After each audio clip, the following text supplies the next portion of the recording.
Joining us now from our bureau in Washington, D.C. is senior campaign reporter for the Washington Examiner, Kerry Picket. So, Kerry, we've actually been talking about impeachment a lot with you recently. It's nice to kind of pivot away and now talk about this campaign that's coming up. After watching the debate last night, who did you think really had a nice night? You know what? I really do think that we have Klobuchar, who really sort of, even though I know that a lot of people think that Amy Klobuchar is kind of like in the background there, she's kind of making herself out to be kind of more of the saner person, sort of making her way up there. And I really do think that Yang as well is sort of making his way up there as well, because look, you do have Buttigieg, who was in the spotlight. He was the one being attacked the most, and a lot of people thought that he was the golden boy for a long time.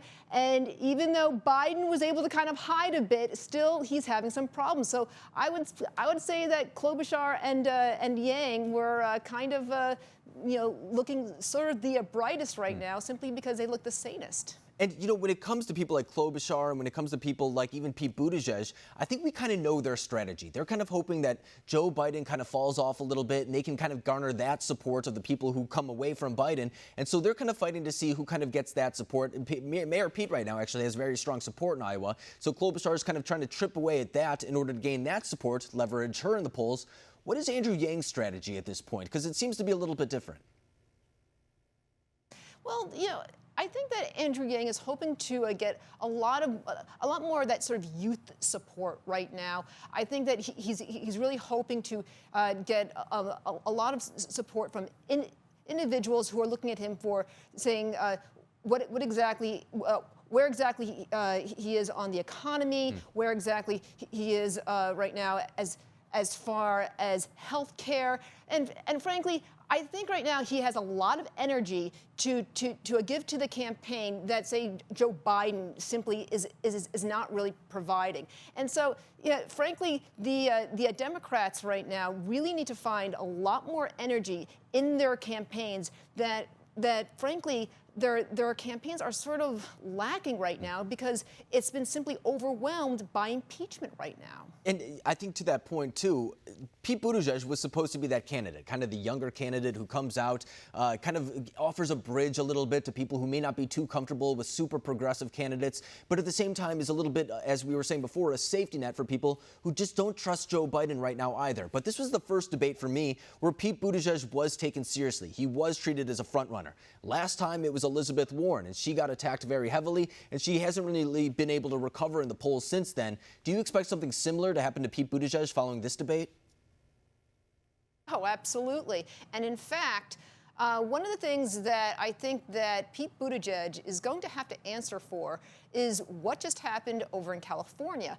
You had, of course, this passage of this bill that had to do with the contract employers. It had to do with it was called the gig economy that Pete Buttigieg was always talking about, as far as is someone considered an independent contractor, or should they be considered part of the union? And it had a lot to do with the Uber drivers, and you had Pete Buttigieg, who was out there really pushing this bill. And what ended up happening, you had a number of freelance writers, for example, who were working over at Vox.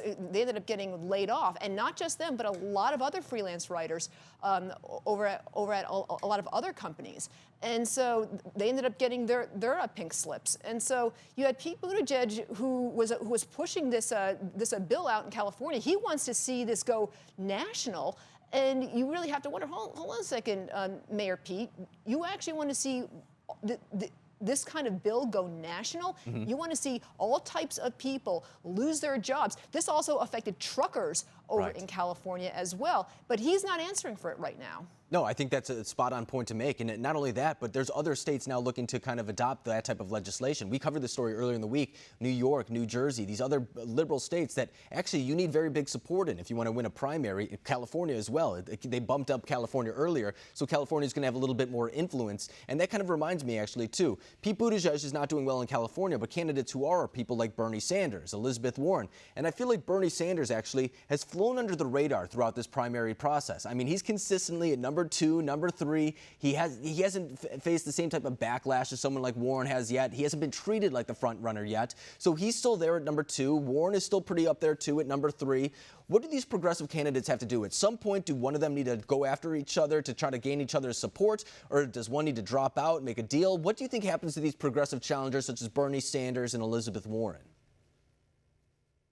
The thing here with Bernie Sanders and Elizabeth Warren is that they don't have the support of the D.C. establishment lawmakers. So as long as they never have that support, it's going to be very difficult for them to really shall I say, get the boost towards the nomination. So as long as there are fellow senators up on Capitol Hill don't just jump out and say, yeah, we want them, it's going to be very difficult for them to get the nomination, because that whole Medicare for All bill basically is something that the majority of Democrats up on Capitol Hill do not want, at least not publicly. They look at it more as something as maybe incremental, but they essentially are telling Warren and they're telling Bernie Sanders, guys, don't let our slip show, but you guys let our slip show. So therefore, we're not going to come out and publicly support you. And of course, Senator Sanders has actually been very critical of the DNC in the past. Same with Tulsi Gabbard, who wasn't on the debate stage last night.